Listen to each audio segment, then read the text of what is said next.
That's actually a perfect segue to our next segment about the campus cancel culture madness that is going on right now. Got everybody an update over the weekend where the Penn Wharton board called for the resignation of then president of UPenn, Liz McGill, even after a hostage video that she put out in which she apologized for her quote unquote appalling remarks and tried to make and set the record clear. It wasn't enough, but we still never played the video for you, so we wanted to give people a taste. Let's take a listen. There was a moment during yesterday's congressional hearing on anti-Semitism when I was asked if a call for the genocide of Jewish people on our campus would violate our policies. In that moment, I was focused on our university's longstanding policies aligned with the US Constitution, which say that speech alone is not punishable. I was not focused on, but I should have been, the irrefutable fact that a call for genocide of Jewish people is a call for some of the most terrible violence human beings can perpetrate. It's evil, where we are seeing signs of hate proliferating across our campus and our world in a way not seen in years.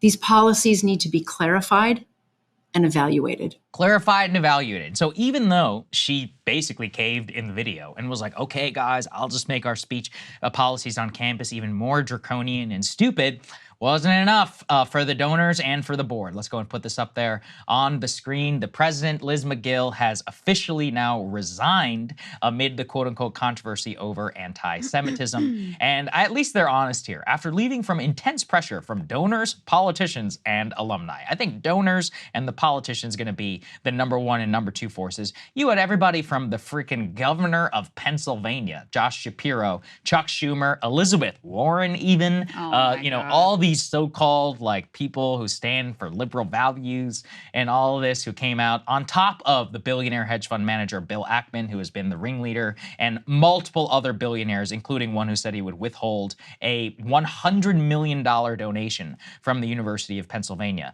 But a lot of this is about long-standing tensions about policies on campus. So for example, donors have pressured McGill repeatedly prior to her testimony to try and to cancel Palestinian literary events that happened in the summer. So this is even pre-Krystal October 7th. Palestinian events that were happening on campus, where this was a huge and facilitating part of the reason that she was ultimately told to resign. Now, I think let's lay out a couple of things, because the #1 critique is like, look, we're just giving them a taste of their own medicine. Okay, congratulations. You know why? Because the new policy that is being set forth by the University of Pennsylvania is 10 times worse. And if you think you're on the right and you are going to escape this, you are delusional. Put this up there on the screen.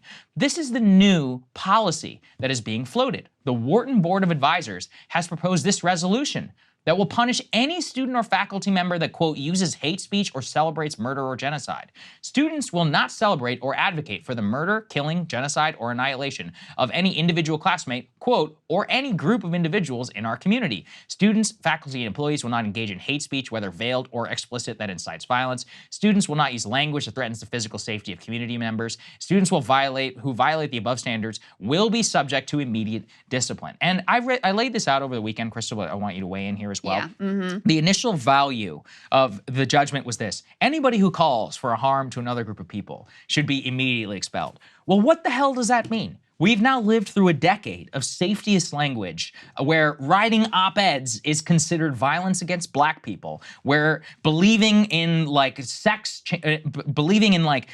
at birth is considered genocide against trans people. Who do you think that this is going to be used against, this type of language? And yeah, would they have immediately called for expulsion on that? Yes. Okay, they're hypocrites. So what? The point is that what we have here is clearly a policy which will be used to wield expulsion against anybody who just goes against whatever the quote-unquote current thing is. And sure, that might be Israel today. But in my opinion, this new anti-Semitism thing, this is the new BLM. This is the new anti-racism. And to be honest, it might even be more powerful in terms of there's no doubt about it. Look how they capitulated. Well, Instantly they did the same thing on capitulated. BLM. Like, no one has been more effective at fighting free speech and ensuring and enshrining censorship than this movement right now. So effective. Instant capitulation. It's incredible. I mean, reading this resolution, students will not engage in hate speech, whether veiled or explicit. What does that mean? And that's the other piece of this is there is not, like you would think, seeing this whole freak out, which is 100% completely manufactured to distract from the horrific images coming out of Gaza, you would think from this freak out that there's some epidemic of college students just out there like, I want to genocide the Jews. No. They're talking about chants, like from the river to the sea, which many people, when they say it, mean one state with equal rights. That's not a genocide, okay? Or things like globalize the intifada. Intifada is, for many people, yes, both intifadas contained some violence, but it is also just a means of calling for resistance. So you're gonna leave it to these university administrators to decide what is hate speech and what isn't. You know, many people feel right now that Israel is conducting ethnic cleansing and on their way to a genocide. Is showing the Israeli flag tantamount to hate speech? Exactly. Tantamount to calling for genocide and violence against groups of people on university campuses? It could be construed that way. Should it be? Of course not. It's insane. When these university presidents were asked the question, yes, it was awkward. Of course, when someone's like, do you condemn genocide? And is it against the policy? If you're trying to, you know, actually lay out your policy in a way that's nuanced, it's gonna sound kind of bad. But they had the right position of, listen, if it's directly bullying and harassing a student, of course. But if it's just speech, then no, that's free speech. So the three pieces of this that drive me insane is number one, it's completely manufactured. No one ever gives the actual statements that students are making. I've never seen anyone offer an example. Maybe there's one out there, but I've never seen anyone offer an example where students are directly like, let's genocide the Jews. Okay, that's number one, completely, obviously manufactured. Number two, the hypocrisy of these people who 3 seconds ago were free speech absolutists, anti-cancel culture, et cetera, flip on the dime and are more effective at getting censorship enshrined than anyone has been. That's number two. And number three, the fact that this is being so dishonestly portrayed of what is actually unfolding on these college campuses. You know, this is what the ADL, for example, wants. They want any criticism of the state of Israel, any criticism of Zionism, which is a political project, to be construed as anti-Semitic and quote-unquote violence against Jewish people. And it is utter and complete nonsense. Complete nonsense. And by the way, one thing that does make Jewish people less safe is by tying every Jewish person to a state that is right now committing horrific atrocities and making it so you can't critique that. I mean, this just to me is like the definition of insanity. And I think when we look back at this period and we're really able to take in the thousands of kids that have been killed, the journalists who have been massacred, the utter destruction of Gaza on a level greater than even the bombings that we were doing in World War II of Dresden and other German cities. When we really take that in and we realize the bulk of our national conversation was focused on invented, like not even real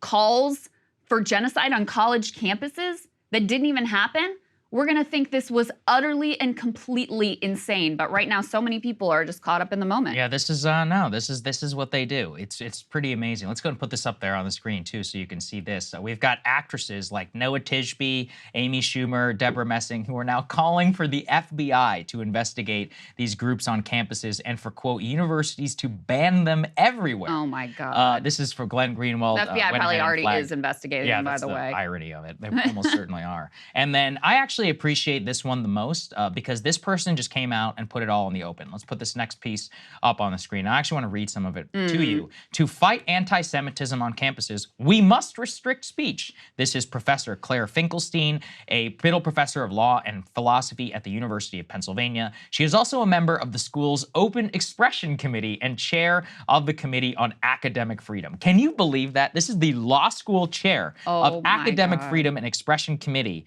who says that we must restrict speech. And she lays it out completely and entirely in a way that you can't even make up. She just says, university presidents should resist a conclusion of free speech rather than confront the conflict between the commitment to free speech and the commitment to eliminating the hostile environment facing Jewish students on campus. People affirm their commitment to both, but buy time by setting up task forces to study the problem. Some have attempted to split this difference. Countering speech with more speech might just mean adding to hateful rhetoric on campus and would not solve the problem. Universities can set up all the task forces that they want while warring groups are busy calling for each other's violent demise. She then lays out a multifaceted case as to why actually under the Civil Rights Act and Title VII that they must ensure campuses don't descend into hostile environments, that public universities should not be bound by the First Amendment, and even private ones like Penn, Harvard, and MIT, and then ultimately just says this: though expression and academic freedom are critically important values in higher education,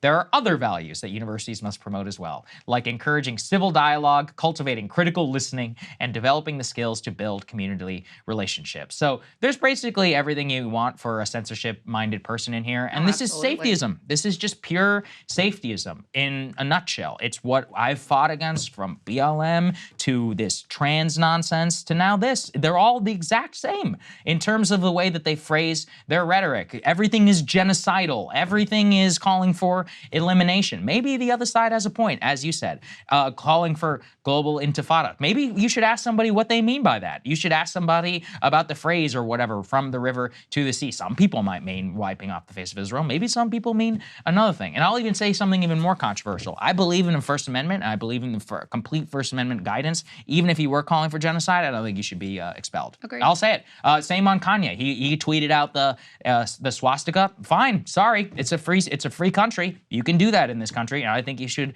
be able to do so. There's no Hitler was right exception to the First Amendment. You can think it's abhorrent, which I do, but that doesn't mean that you should ever crack down on those people's ability to talk. And this is they're creating something out of nothing, but also setting the precedent for something I think is genuinely very dangerous. All of this like harm and safetyism and all of that, and I've laid it out before, but I'll just say it again. What most American Jews who are behind this, they're just mad they're not considered marginalized within the DEI regime. But the thing is, the DEI regime itself is bad. The DEI regime itself is how we got to the point where you're constantly morally equivocating. Why should these universities take positions on this shit anyway? They shouldn't. These academic professors and all these people should have a very simple guideline. Ma'am, whenever on our college campus, we have the First Amendment as our guiding principle. If you violate that by explicitly turning it into action against another student, you will be expelled. Yeah. Period. That's it. Everybody else can do whatever they want. And also, let me just say too, I don't want to put this on all Jewish people. There are a lot of Jewish students out there who think this is nonsense, That's who true. are, by the way, protesting alongside those who are calling for, for peace and a ceasefire, and who may even be saying things like globalize the intifada or from the river to the sea, okay? So this is, an elite effort to quash any sort of pro-Palestinian speech. This is something that has been waged for many years. This is one of the primary reasons why I've always said, even if you are not principled on this issue, which you should be, you should just support for free speech, whether it benefits your side or the other side. This has always been the most fraught cancel culture issue. So while it was the right that was claiming the mantle of free speech absolutism and anti-cancel culture, et cetera, it was always that, any critique of Israel, that was the fastest way to get you canceled or lose your job or be shamed online, et cetera. So these things cut really quickly in both directions, which is why you should just have a principled stance on the issue. There was one line in that op-ed that you were reading from that just made my mind completely explode.